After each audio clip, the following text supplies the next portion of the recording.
को समझने के लिए कहानी के कथानकों पर विचार करना बहुत ही जरूरी होता है, जिसमें कहानी के कुछ तत्व रहते हैं। वो तत्व में इसमें एक आता है कथानक। कथानक के एक तत्व है कहानी के तत्व, कथानक।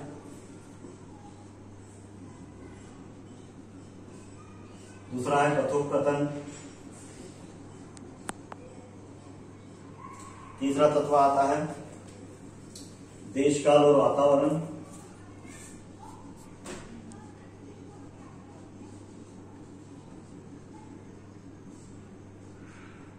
देश काल और वातावरण।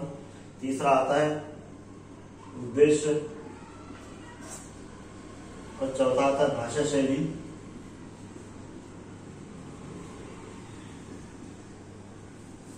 कथोपकथन में पात्र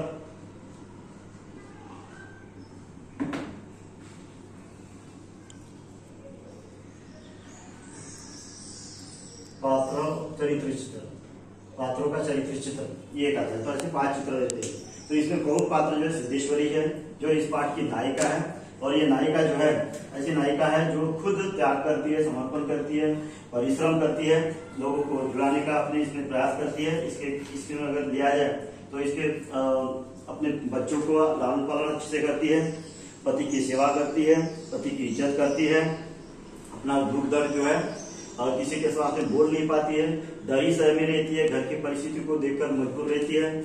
और बड़ा लड़का जो है उसके संबंध में उससे कुछ आस लगाए बैठती है, मदला लगा देता है, उसके बारे में भी एक अच्छी अपेक्षा रहती है, छोटे लड़की की सेवा करती है और पूरे घर को बना के रखने का प्रयास करती है। इस प्रकार हम कुछ बातों द्वारा जो है उसका सिद्धेश्वरी का वर्णन जो है कर सकते हैं।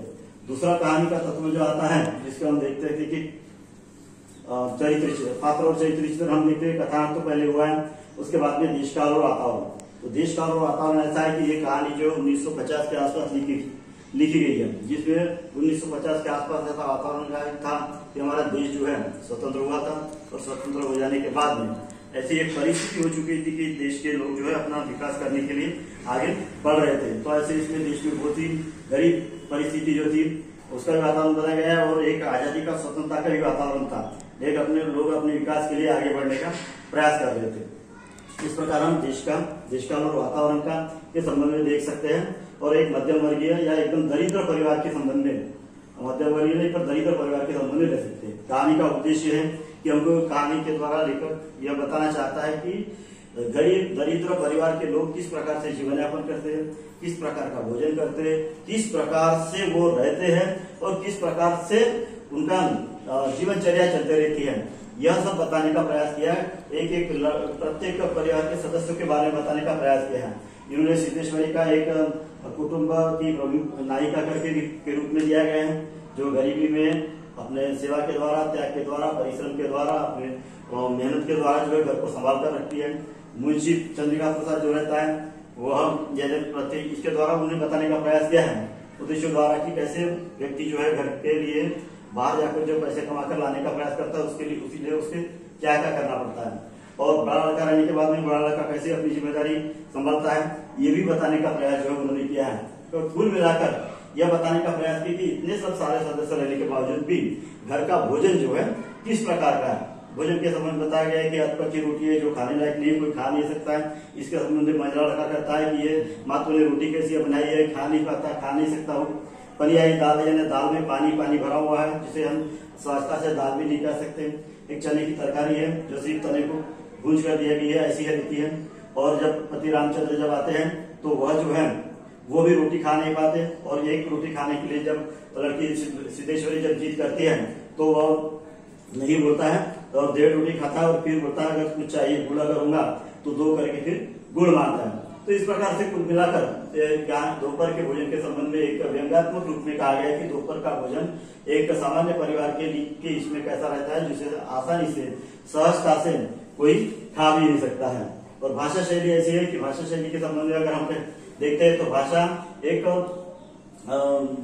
एक साफ सुथरी और ग्रामीण परिवार की भाषा की इसमें जैसे बड़का भैया एक दिया है, एक शब्द आता है बड़का, तो मुंशी बड़े लड़के के लिए बड़का करके बड़कू भैया करके एक नाम दिया गया है। पनियाई दाल है, और ऐसे कुछ ऐसे शब्द है जो ग्रामीण इलाके में जो है पहले से आए हुए प्रसिद्ध शब्द जो है ऐसे एकदम सीधे साधे और प्रचलित शब्दों के बारे में बताया गया है, जिसे साधारण से साधारण कोई भी सहजता से जो समझ सकता है। ऐसी साफ सुथरी भाषा शैली जो है इसके द्वारा जो है यह बताने का प्रयास किया है। इस कहानी की प्रमुख पात्र सिद्धेश्वरी जो है नायिका है, और नायिका को आधारित करके ही नायिका प्रधान कहानी जो है यहाँ पर ली गई है। इस नायिका प्रधान कहानी ऐसी बहुत कम कहानियां रहती है। वास्तविकता अगर हमारे परिवार की इसमें अगर देखा जाए तो पुरुष प्रधान संस्कृति रहती है, पुरुष ही उसका सब कुछ रहता है, लेकिन पुरुष बाहर घर के बाहर जाने के बाद जाता है, घर के बाहर के इसमें पुरुष प्रधान रहता है, लेकिन घर के अंदर में स्त्री प्रधान वातावरण जो हमारे इसमें दिखाई देता है, और वो भी बहुत कम इसमें देखा है। तो यहाँ पर उसी प्रकार की कहानी दिखाई गई है सिद्धेश्वरी की, जो एक नायिका प्रधान कहानी है, जो घर को पूरी बनाकर रखती है। तो महिला का एक घर में महिला की क्या परिस्थिति होनी चाहिए, घर में महिला का क्या स्थान होना चाहिए, महिला किस प्रकार से रहनी चाहिए, महिला ने घर के लिए क्या क्या करना चाहिए, ये सारी बातें जो है इस कहानी के द्वारा स्पष्ट होती है।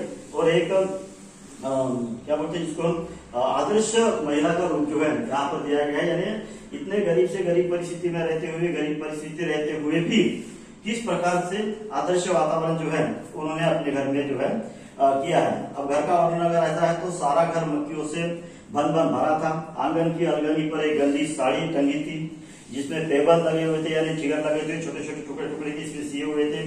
दोनों बड़े लड़के का कहीं पता नहीं था। घर का वातावरण ऐसा है। और बाहर की कोठरी में मुंशी जो चंद्रिका प्रसाद जो है वह बाहर की कोठरी में सोए हुए हैं, और 1.5 महीने पूर्व उन्होंने जो है उनकी ड्यूटी भी जा चुकी है। तो ऐसे गरीब से गरीब परिस्थिति में भी एक महिला जो है अपने घर को किस प्रकार से बनाए रखती है, और किस प्रकार से इस घर को वह चलाने का जो काम करती है, और यह भी बताने का प्रयास किया है। लेकिन खासियत यह है कि दोपहर का भोजन जो है वह कैसा है, और दोपहर के इसमें तीनों घर के सदस्य जो किस प्रकार रहते हैं, और आखिर में सिद्धेश्वरी जो है अपना भोजन कैसे करती है। उसके खाने के लिए सिर्फ एक रोटी बची हुई रहती है। एक रोटी वो खाने के लिए जब बैठती है तो उसे एक रोटी और लोटा और पानी लेकर वो खाने के लिए बैठती है, और वहां बैठने के बाद में उसे अपने छोटे लड़के का प्रमोद का ध्यान आता है, तो उसके लिए आधी रोटी जो है वह निकाल कर रख देती है। उसके संबंध में वह लेखक ने कहा है कि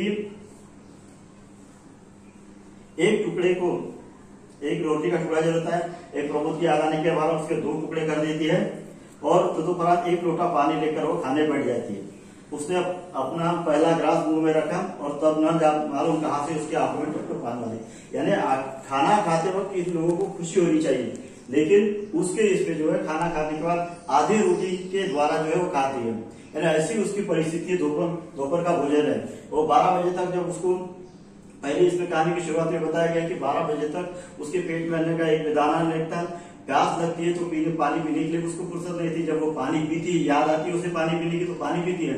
पानी पीने के बाद पानी जब शरीर को लग जाता है तो आधे घंटे तक यानी अशुद्ध अवस्था में वो लेटे रहती है, और उसके बाद में अंत में सब लोगों का भोजन होने के बाद में वो खाना खाने के लिए बैठती है। तो एक रोटी आधी रोटी लेकर, और आधी रोटी और एक पानी, आधा 1 गिलास 1 लोटा पानी लेकर वो खाने के लिए बैठती है। तो इस प्रकार एक गरीब परिवार का भोजन है, जो दोपहर का भोजन है, जिसे लेकर एक ऐसी प्रतिक्रिया के रूप में ऐसा एक तैयार होता है कि आदमी की हमारे देश में कैसे लोग रहते हैं, जिनका भोजन कैसा है, किस प्रकार का, और किस प्रकार से लोग रहते थे। गरीब परिस्थिति का वर्णन भी यहाँ पर किया गया, और दोपहर के भोजन को एक व्यंग्य के रूप में बताया गया कि किसी का भी भोजन जो है ऐसा नहीं रहना चाहिए, इससे अच्छा व्यक्ति का भोजन होना चाहिए। इसीलिए हमारे इसमें जो जीवनावश्यक चीजों में रोटी, कपड़ा और मकान, तो रोटी का पहला स्थान दिया गया है, जो शरीर चलाने के लिए बहुत ही महत्वपूर्ण है।